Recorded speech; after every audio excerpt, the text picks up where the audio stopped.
Halo teman-teman, kembali lagi di channel Bagus Mahendra di sini. And in video kita bakalan membahas teori konspirasi tentang asal-usul keberadaan vampir. Apakah vampir itu nyata? Tapi sebelum kalian lanjut nonton video ini, bagi kalian yang belum subscribe, silahkan subscribe sekarang juga. Dan jangan lupa aktifkan tombol loncengnya juga supaya tidak ketinggalan video terbaru dari channel ini. Jangan lupa juga like, komen, dan share ke teman-teman kalian semua ya guys ya. Ya, enjoy this video. Banyak teori tentang asal-usul kepercayaan vampir telah diajukan untuk menjelaskan tahayul dan histeria massal yang disebabkan oleh vampir. Mulai dari pemakaman dini sampai ketidaktahuan mengenai siklus pembusukan tubuh setelah kematian disebut-sebut sebagai penyebab kepercayaan vampir. Spiritualisme Slavia Sunting. Vampir Slavia merupakan cerita hantu yang mendasari konsep vampir dalam budaya populer.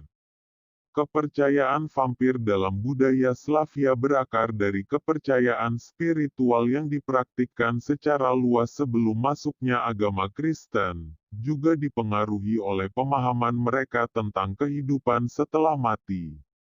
Meskipun tidak banyak tulisan dari masa pra-Kristen yang menceritakan agama lama, banyak orang Slavia yang tetap meneruskan kepercayaan pagan bahkan setelah daerah mereka dikristenkan. Beberapa contohnya adalah pemujaan leluhur, roh yang menghuni rumah, dan kepercayaan tentang arwah setelah mati. Dalam masyarakat Slavia pra-industri, setan dan roh dipercaya berperan dalam kehidupan manusia. Beberapa roh ikut membantu manusia sementara yang lainnya mengganggu manusia. Contohnya adalah Domovoi, Rusalka, Vila, Kikimora, Polutnitsa, dan Vodianoi. Roh-roh ini juga dianggap berasal dari leluhur atau manusia tertentu yang telah mati. Roh-roh itu bisa muncul dalam berbagai wujud, termasuk wujud manusia dan berbagai jenis hewan. Beberapa roh juga bisa melakukan sesuatu untuk melukai manusia, misalnya menenggelamkan orang, menghalangi panen, atau mengisap darah makhluk hidup dan kadang-kadang manusia. Oleh karena itu, orang-orang Slavia biasanya berusaha untuk tidak membuat roh-roh itu marah supaya tidak diganggu. Kepercayaan Slavia sangat membedakan arwah dan tubuh. Arwah tidak langsung musnah begitu tubuh seseorang mati, tetapi akan keluar dan bergentayangan di lingkungan rumah dan tempat kerjanya selama 40 hari sebelum akhirnya pergi ke dunia lain. Oleh karena itu, pada masa-masa tersebut jendela atau pintu bisanya dibuka untuk memudahkan arwah keluar. Dalam masa 40 harinya, arwah bisa membawa keberkahan atau bahkan kejahatan pada lingkunannya. Selain itu arwah juga bisa memasuki mayat orang lain. Kematian seorang anak yang belum dibaptis korban pembunuhan sadis, atau seorang pendosa, pembunuh atau dukun, dipercaya menghasilkan arwah yang tidak bersih. Arwah juga bisa menjadi tidak bersih jika jenazahnya tidak diberikan pemakaman yang layak.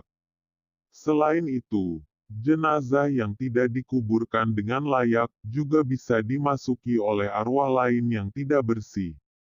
Arwah yang tidak bersih sangat ditakuti oleh orang Slavia karena bisa melakukan balas dendam. Kepercayaan Slavia mengenai kematian dan arwah tersebut menjadi cikal bakal dari konsep vampir. Vampir merupakan mayat yang dikuasai oleh arwah yang tidak bersih sehingga menjadi mayat hidup. Mayat hidup ini dianggap jahat dan membutuhkan darah makhluk hidup untuk meneruskan eksistensinya.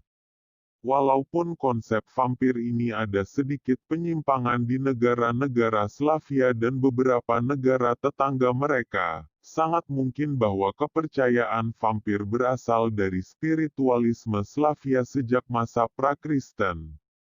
Patologi pembusukan. Paul Barber dalam bukunya Vampires, Burial and Death menjelaskan bahwa cerita vampir berasal dari masyarakat pra-industri, yang tidak memahami secara benar mengenai proses kematian dan pembusukan tubuh manusia. Tingkat pembusukan bervariasi tergantung pada suhu dan komposisi tanah, dan banyak dari tanda-tanda itu tidak diketahui oleh orang-orang pada masa itu. Hal ini membuat orang-orang berpikir bahwa jika suatu mayat tidak membusuk sama sekali atau tidak menampakkan tanda-tanda pembusukan maka mayat itu adalah vampir. Mayat membengkak akibat dari gas hasil pembusukan yang terakumulasi dalam tubuh, dan tekanan yang tinggi menyebabkan darah keluar dari hidung dan mulut. Ini menjadikan mayat terlihat gemuk dan berwarna merah. Dulu, mayat seperti inilah yang dituduh sebagai vampir, apalagi jika semasa hidupnya orang tersebut berbadan kurus atau pucat. Dalam kasus Arnold Paole, mayat seorang perempuan tua digali dan menurut tetangganya, mayat itu terlihat lebih gemuk dan sehat daripada ketika masih hidup. Darah yang keluar dari mayat memberi kesan bahwa mayat itu sudah melakukan kegiatan vampir, mengisap darah. Kulit yang menjadi gelap juga disebabkan oleh pembusukan. Penusukan suatu mayat yang membusuk akan menyebabkan gas yang terakumulasi dalam tubuh mayat menjadi keluar. Ketika gas melewati pita suara, akan terdengar suara seperti erangan. Hal ini semakin meningkatkan tahayul vampir. Setelah meninggal, kulit dan gusi kehilangan cairan dan mengkerut, sehingga akar rambut, kuku, dan bahkan gigi yang tersembunyi dalam rahang menjadi terlihat. Ini memicu kepercayaan bahwa rambut, kuku, dan gigi masih tumbuh. Pada tahap tertentu, kuku dan kulit mayat akan terlepas, seperti dilaporkan dalam kasus Plogojowicz. Kulit dan kuku yang berada di balik lapisan yang terkelupas dianggap sebagai kulit dan kuku baru. Penguburan prematur, The Premature Burial karya Antoinowicz, 1854. Lukisan yang menggambarkan orang yang dikubur hidup-hidup. Ada pendapat bahwa legenda vampir dipengaruhi oleh penguburan dini, yaitu proses penguburan orang-orang yang masih hidup. Dulu, ketika pengetahuan medis belum terlalu berkembang, beberapa orang yang masih hidup dikira telah meninggal dan akhirnya dikubur hidup-hidup. Dalam beberapa kasus, orang-orang melaporkan adanya suara dari dalam peti mati. Ketika kuburannya digali, ditemukan adanya bekas kuku pada peti mati, menunjukkan bahwa orang di dalamnya berusaha untuk keluar. Dalam kasus lainnya, korban penguburan dini akan berusaha keluar dengan cara membenturkan kepala, wajah, atau hidung mereka sampai berdarah dan itu akan membuat mereka tampak seperti telah mengisap darah. Yang menjadi masalah dari teori ini adalah bagaimana para korban penguburan dini bisa bertahan hidup dalam jangka waktu tertentu tanpa makanan, air, dan udara yang cukup. Penjelasan alternatif lainnya untuk suara dari dalam kubur adalah gelembung gas yang dihasilkan oleh proses pembusukan alami. Sementara penyebab lainnya dari makam yang acak-acakan adalah perampokan makam. Penyakit menular sunting. Cerita vampir telah dikaitkan dengan kematian yang disebabkan oleh penyakit yang misterius dan tidak diketahui. Biasanya yang terjadi dalam suatu keluarga atau komunitas kecil. 84 epidemi jelas terjadi dalam kasus Peter Plogojowicz dan Arnold Paole, dan bahkan dalam kasus Mercy Brown serta dalam kepercayaan vampir di New England, yaitu ketika suatu penyakit tertentu, tuberkulosis, diasosiasikan dengan munculnya vampirisme. Seperti juga penyakit pes yang menyebabkan rusaknya jaringan paru-paru sehingga darah mengalir di bibir.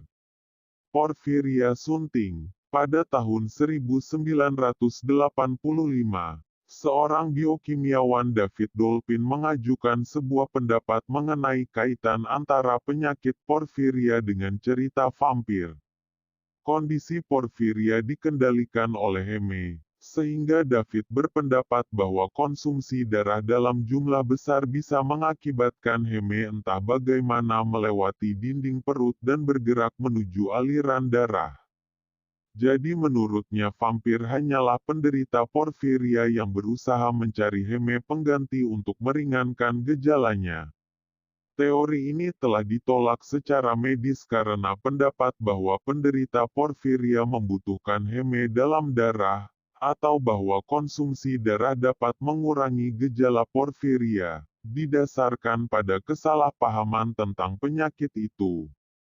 Selain itu, Davis sendiri sebenarnya bingung dalam membedakan antara vampir dalam fiksi, pengisap darah, dengan vampir dalam cerita rakyat, yang banyak di antaranya tidak meminum darah. 120. Penyakit itu juga dikaitkan dengan kepekaan vampir terhadap cahaya. Namun sifat vampir yang takut cahaya berasal dari fiksi bukan cerita rakyat.